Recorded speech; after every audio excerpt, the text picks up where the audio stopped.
Acid base chemistry में आज हमने डिस्कस करना है, जो कॉन्सेप्ट है वो है लेविस कॉन्सेप्ट अबाउट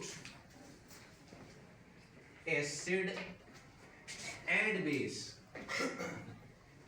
कि जो लेविस है वो क्या कह रहे हैं अबाउट एसिड एंड बेस के बारे में, वो हम पढ़ेंगे जी। सबसे पहले तो जो 1923 में G.N. लेविस, इन्होंने एक कॉन्सेप्ट दिया था अबाउट एसिड और बेस। ये अपनी जो राय रखते हैं ये ज़्यादा प्रोमिनेंट है, यानी ज़्यादा आप कह सकते हैं कि एक्सेप्टेबल है, इसकी लिमिटेशन कम है एज कम्पेयर टू आर्हेनियस या ब्रॉन्स्टड लोरी। उनमें कुछ ना कुछ लिमिटेशन थी, यहाँ लिमिटेशन इतनी नहीं है। ये क्या कह रहे हैं जी एसिड के बारे में? सबसे पहले ये कहते हैं एसिड ऐसे सब्सटेंस है, सब्सटेंस वो सब्सटेंस विच जो के एक्सेप्ट करेंगे pair of electron, pair of electron, यानी इनके पास टेंडेंसी होगी, एबिलिटी होगी to accept a pair of electron. अगर इनके पास ये टेंडेंसी एबिलिटी है ना, इट्स मींस टू से कि इनका वैलेंस शेल एम्प्टी, उस जो वैलेंस शेल है उसमें कहीं ना कहीं वो पेयर ऑफ इलेक्ट्रॉन को कैरी करने की एबिलिटी पाई जाती। तो ये एम्प्टी वैलेंस शेल वाले ही यूजुअली लेविस एसिड हैं। इसी तरीके से जो लेविस बेस है, वो बेस के बारे में क्या राय दे रहे हैं? वो ये कहते हैं कि जी सब्सटेंस ऐसे सब्सटेंस विच जो के डोनेट करेंगे, देंगे pair of electron, pair of electron to other obviously substance, वो एटम भी हो सकता है। अच्छा, यहाँ पर एक बड़ी इंटरेस्टिंग थिंग ये कि जब किसी एक सब्सटेंस में एक पेयर ऑफ इलेक्ट्रॉन दूसरे को जाएगा ना, तो सिर्फ एक ही एटम से जाएगा, सेंट्रल सिंगल बाउंडेड एटम। एक एटम ही अपना पेयर ऑफ इलेक्ट्रॉन देगा दूसरे को, वो भी सिंगल वन को ही देगा। ठीक हो गया?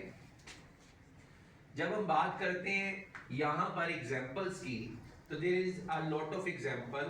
एग्जाम्पल नंबर फर्स्ट जो हमारे पास है इस कॉन्सेप्ट को समझने के लिए, वो है जी आपके पास बोरॉन ट्राइफ्लोराइड,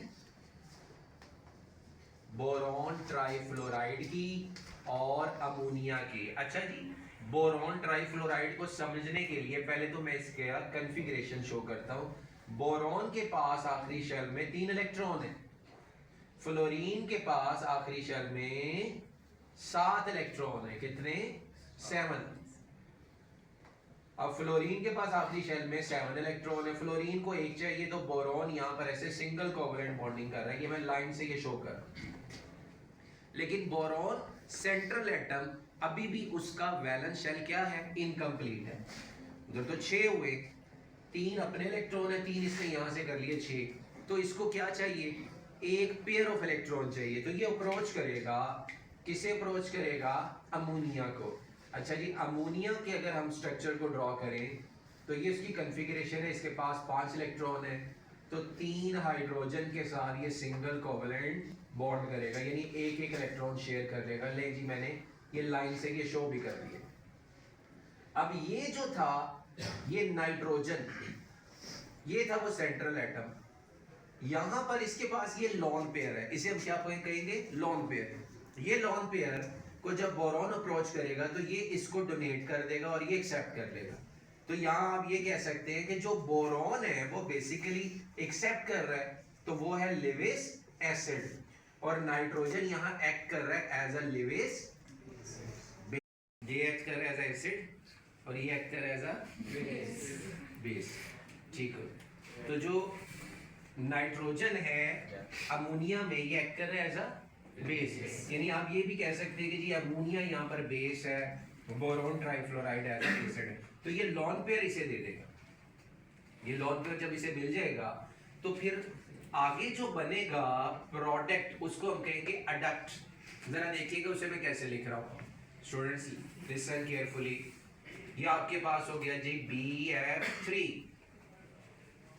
ये BF3 है, इसके साथ जो एक्चुअली कोऑर्डिनेट कोवलेंट बॉन्डिंग हुई और अमोनिया ने अपना लॉन पेयर शेयर किया और ये लॉन पेयर इसने इसे डोनेट कर दिया। तो ये हमारे पास ना एक प्रोडक्ट बन चुका है अमोनियम बोरॉन ट्राईफ्लोराइड के नाम से। ठीक हो गया, ये आपके पास एक बन गया क्या प्रोडक्ट, जिसको हमने क्या नाम देना है, अडक्ट। इसको आप अडक्ट भी कह सकते हैं।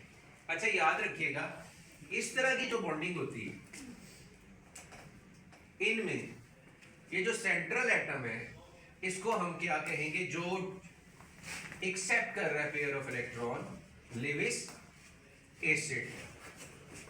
तो हम कुछ लेविस एसिड के फीचर देखते हैं जरा। लेविस एसिड क्या है जी आपके पास, देखिए number one thing about Lewis acid, एक तो इनके जो ऑर्बिट हैं वो क्या होते हैं, ऑर्बिट एम्प्टी है। मैंने ये पूछना है अभी आप लोगों से, मैं जो क्वेश्चनिंग जब करूंगा ना तो मैं देखूंगा कितना फोकस है। तो ऑर्बिट कितने, इनके जो ऑर्बिट हैं वो एम्प्टी हैं, तो फिर वो लेविस क्या है, एसिड है। और दूसरी चीज याद रखिएगा कि ये केटाइन होते हैं यूजुअली, क्या होते हैं, केटाइन। जैसे फॉर एग्जांपल ये बोरॉन अगर हम देखें तो ये केटाइन है, पॉजिटिव है। इसी तरह आप लोगों ने याद होगा पढ़ा था प्रोटॉन, हाइड्रोजन आयन, ये भी लेविस एसिड है, ये भी केटाइन है। इसका भी शेल क्या है, एम्प्टी है। तो they are nature wise cation.